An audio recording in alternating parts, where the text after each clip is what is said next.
آپ نے بتانا ہے کہ یہ ملک کیسے چلنا ہے۔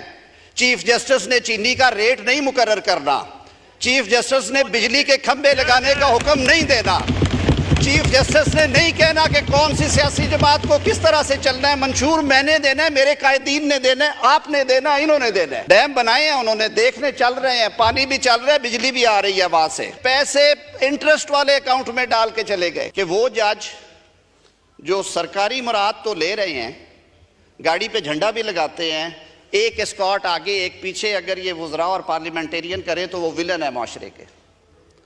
ان کا یہ بھی فرض ہے کہ جو غریب آدمی بکری بیچ کے، بھینس بیچ کے، وکیل کر کے آپ کے سامنے آتا ہے، اس کو 1800 تاریخیں نہ دیں، اس کی نسل ختم ہو جاتی ہے۔ اس کو انصاف دیں اور وقت پہ دیں۔ یہ تاریخ کے جھروکوں میں جھانک کر دیکھیں اور پوچھئے گا چودھری اعتزاز احسن صاحب سے، جن کا نام ابھی لیا گیا خواجہ صاحب کی طرف سے، اور پوچھیں نوید قمر صاحب اور خواجہ آصف صاحب سے کہ وہ کون سی طاقت تھی جس نے کہا آئینی عدالت نہیں بنے گی، اور وہ کون تھے جنہوں نے کہا کہ 18ویں ترمیم سٹرائک ڈاؤن کر دی جائے گی اگر آپ 19ویں ترمیم کے ذریعے جو ہمارے اختیار آپ لینے کی کوشش کر رہے ہیں، ججز کی اپوائنٹمنٹ اور ان کی ریگولرائزیشن کو، اگر وہ ختم نہ کیا گیا۔ ہم اپنی مخالفتوں میں اور ٹائمنگز کی وجہ سے کہ آج مجھے سوٹ کرتا ہے، آج انہیں سوٹ کرتا ہے، آج انہیں سوٹ کرتا ہے، آج انہیں سوٹ کرتا ہے، ہم اپنی داڑیاں کھینچتے رہتے ہیں اور اپنی ساری طاقت جو ہے جا کے جھولی میں ڈال آتے ہیں۔ خدارا مضبوط ہو کے اپنے پاؤں پہ کھڑا ہو۔ 25 کروڑ عوام نے آپ کو یہ اختیار دیا ہے کہ آپ نے ڈائریکشن طے کرنی ہے۔ آئینی عدالت کے قیام کی تجویز ہے، فوری طور پہ جوڑ دیا گیا اس کو کہ جی جو چیف جسٹس ریٹائر ہونے جا رہا ہے صرف اس کے لیے ہو رہا ہے، اور یہ عدالت پہ اور عدلیہ پہ حملہ ہے۔ میں ریکارڈ کے لیے یہاں پہ یہ بات کرنا چاہتا ہوں کہ ماضی قریب میں یہ حملہ کب ہوا تھا؟ میں نے تو نہیں کیا، میرے دور حکومت میں تو کوئی ریفرنس فائل نہیں ہوا۔ بھول گئے ہیں ہم جو قاضی فائز عیسیٰ کے ساتھ اور شوکت صدیقی کے ساتھ ہوا، اور کس ڈٹائی کے ساتھ آپ نے اسے سپورٹ کرتے رہے۔ دونوں ریفرنس جو ہیں، دونوں ریفرنس منہ پہ مارے عدالت نے، اور وہ لوگ بحال ہوئے اور ان کی ونڈیکیشن ہوئی۔ ہم آواز اٹھاتے رہے ہیں۔ ایسی باتیں نہ کریں، کوئی ڈاکہ نہیں، کوئی چوری نہیں ہے، کوئی رات کا اندھیرا نہیں ہے۔ جناب اسپیکر، ایک چیف جسٹس اور جو ایک کانسیپٹ ہے ابھی تک کہ 7 یا 8 ججز ہوں، اور ہر وفاق کی ہر اکائی کی اس میں نمائندگی ہونی چاہیے۔ اور وہ کیا کریں گے؟ وہ جو سپریم کورٹ کی اوریجنل جورسڈکشن ہے 184 کی، اور جو سو موٹو کا اختیار ہے، جو الحمدللہ ہسپتالوں کے ڈسپینسروں کے پرفارمنس سے لے کے شیشے کی بوتل نکلنے تک استعمال ہوا ہے جہازوں سے، اس کو وہ ریگولیٹ کرے کچھ۔ Justice delayed is justice denied. میرے مقدموں میں یہ اٹک کا مقدمہ ہے، 2003 کا واقعہ، آج 2024 میں کھڑے ہیں، سزائے موت ہو گئی۔ ہائی کورٹ نے کہا کہ جی نہیں، یہ سزائے موت کا کیس نہیں، عمر قید ہو گئی، 2 بندے چھوڑ دیے، 2 کو سزا کر دی۔ سپریم کورٹ کہتا ہے کہ ایک ایویڈنس پہ ایک کو چھوڑو، ایک کو رکھو، یا پک اینڈ چوز ہے۔ Ideal case. اپیل دائر کی سپریم کورٹ میں، 2016 سے اپیل 8 سال سے پڑی ہے، ابھی تک اس کا فیصلہ نہیں ہوا، ابھی لیو سٹیج بھی نہیں آئی۔ پچھلے مہینے البتہ وہ دونوں کزنز میرے پاس آئے تھے اور انہوں نے کہا سر آپ کی کوششوں کا بہت شکریہ، ہم سزا پوری کر کے گھر آ گئے ہیں، ہم سزا پوری کر کے گھر آ گئے ہیں۔ اب سپریم کورٹ جانے، وہ کاغذ جانے اور آپ جانے۔ ہمیں بتائے سر، میں وہ فی، وہ یہ گور بیٹھے ہیں، میں وہ فی کیسے جسٹیفائی کروں جو انہوں نے مجھے دے رکھی ہے، اور میں کس سے حساب مانگوں؟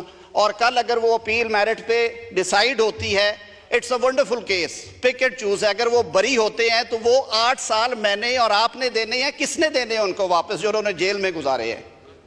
ہم نے اس میں کیا لکھا ہے؟ میں حاضر ہوں بھائی، میں حاضر ہوں تیرے لیے، میں جواب دے ہوں اس کے لیے۔ میں جانے کو تیار ہوں شیر افغان. جی address the chair please. Address the chair. 8 دنوں کی تلافی اسپیکر. 8 یہ 6 مہینے والے 8 دن کی تلافی. 8 دن کی تلافی میں اسپیکر صاحب نے 8 دنوں کو کوئی 3.25 دن پہ کر دیا. آپ ہمارے ساتھ ہنستے کھیلتے رہے ہیں, شکر ہے اللہ کا. جی ایڈریس دا چیئر. وجہ کیا ہے؟ 60,000 سے زائد 61,000 کچھ 100 مقدمات ہیں سپریم کورٹ میں پینڈنگ ہیں اس وقت بھی. سپریم کورٹ کی جورسڈکشن کیا ہے جناب اسپیکر؟ فوجداری مقدمات سپریم کورٹ آتے ہیں لیو ٹو اپیل کے ساتھ, کئی دفعہ ایز اے رائٹ بھی آتے ہیں جب اوریجنل آرڈر ریورس ہوا ہو. دیوانی مقدمات آتے ہیں, بینکنگ سے نکلے ہوئے مقدمات آتے ہیں, کمپنی بینچز سے نکلے ہوئے مقدمات آتے ہیں, سروس ٹریبیونل کے مقدمات آتے ہیں, اور اس طرح کے اور بہت سارے, اور یہ آئینی بھی. ہم لوگوں نے اپنی کمزوریوں کی وجہ سے ہم اپنے پولیٹیکل ایشوز بھی ہر وقت ہماری خواہش ہوتی ہے کہ وہیں پہ جائیں اور وہیں پہ سیٹل ہوں, کیونکہ ہم اکٹھے بیٹھ کے حل نہیں کر سکتے. ہم نے اپنے آپ کو کمزور کر لیا ہے. ہم نے نادانیاں اتنی کی ہیں کہ آپ نے اپنی ساری طاقت, اپنا سارا اختیار دیوار کے اس پار دے دیا ہے. کچھ اس پار ہے, کچھ اس سے آگے ہوگا. میں بڑی کھل کے بات کر رہا ہوں. یہ کب واپس آنا ہے؟ جب آپ نے اپنا اختیار استعمال کرنا شروع کرنا ہے, اور وہ اختیار ایک ہی ہے, وہ قانون سازی کا ہے. آپ وہ قانون بنائیں جس کا فائدہ لوگوں کو ہو. میں تو ابھی ضابطۂ فوجداری کا ایک پیکج لے کے آ رہا ہوں جس میں 90 ترامیم ہیں, آپ کے سامنے رکھوں گا. اریسٹ ڈیٹینشن سے لے کے FIR کے اندراج سے لے کے چالانوں کے داخل ہونے سے لے کے پروسیکیوشن کے رول سے لے کے بے گناہ لوگوں کو ضمانتوں کن گراؤنڈز پہ ہونی چاہیے اس میں آسانی کرنے سے لے کے ٹرائلز کی ٹائم لائنز کے 1 سال کے اندر ٹرائل کمپلیٹ ہوگا ورنہ اس جج کے خلاف تادیبی کارروائی ہوگی. یہ ساری چیزیں اس کا حصہ ہے. اس آئینی پیکج میں بھی بار کاؤنسلز اور بار ایسوسیشنز کا ذکر ہوا.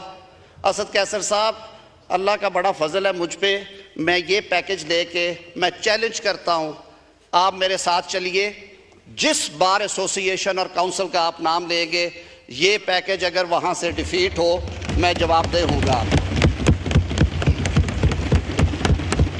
اب اگر یہ کہا جائے کہ جو تجاویز آئی تھی ان کو آپ وہیں پہ آگ لگا دیں اور کنویں میں پھینک دیں, یہ ممکن نہیں ہے. وہ تجاویز جب اس کو لے کے آنا ہے اس وقت اگر ہوتی تو ہم ذمہ دار ہیں کہ حکومت چاہتی ہے کہ یہ بھی کر دو, حکومت چاہتی ہے یہ بھی کر دو, حکومت چاہتی ہے یہ بھی کر دو.